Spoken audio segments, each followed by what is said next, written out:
Yo, your higher self and your lower self. A lot of the time, okay, when you're growing up, you've been kind of programmed to believe that there's like this two of you going on inside, like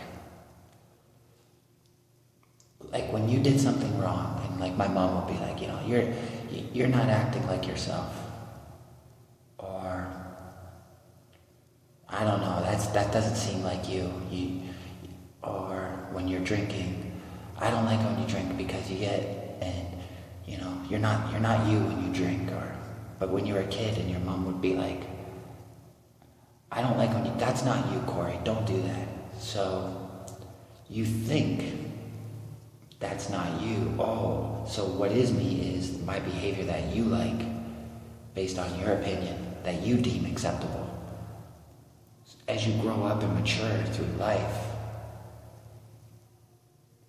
you have this duality taking place, almost like a civil war inside, where you're taught that your higher self, the spiritual, you're on your purpose, and to get rid of the lower self, the ego, the image, the nasty traits that humans have. Dark and light. Like your shadow and you. They're not separate. It's the same thing. As long as you think that you have a higher self and a lower self, you will always be at war with yourself. You will always be battling inside until you die.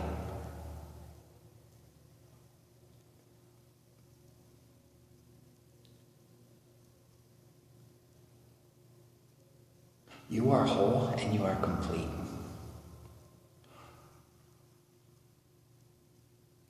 If you were to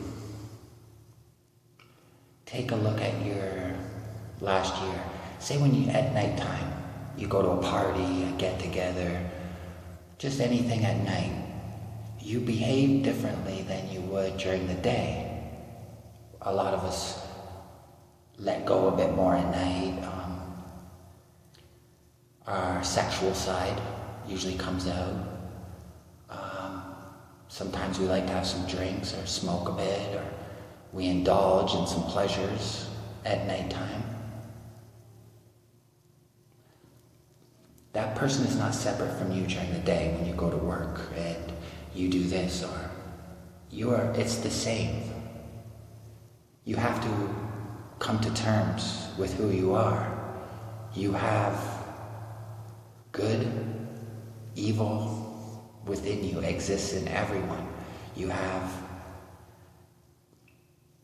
a desire to do bad things sometimes, desire to do good things.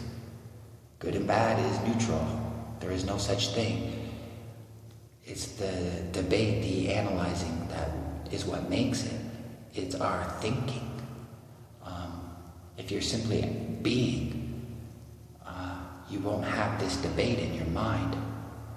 It's only because of what you've been taught or what you've been programmed to believe that there's like a good side to you and a bad side, and people don't like it when you behave a certain way. That's not you. Why are you doing that? That is me. It's just that we all wear so many masks that we're walking around all the time acting. And people get used to your character. So if they see a different side of your character, they automatically assume that's not you, and it takes them back a bit because they got used to the character that you were. People don't like change. Like, is everything okay? You don't seem like yourself, like you haven't been like yourself lately. Everything's great. It's just we're always changing, we're always growing.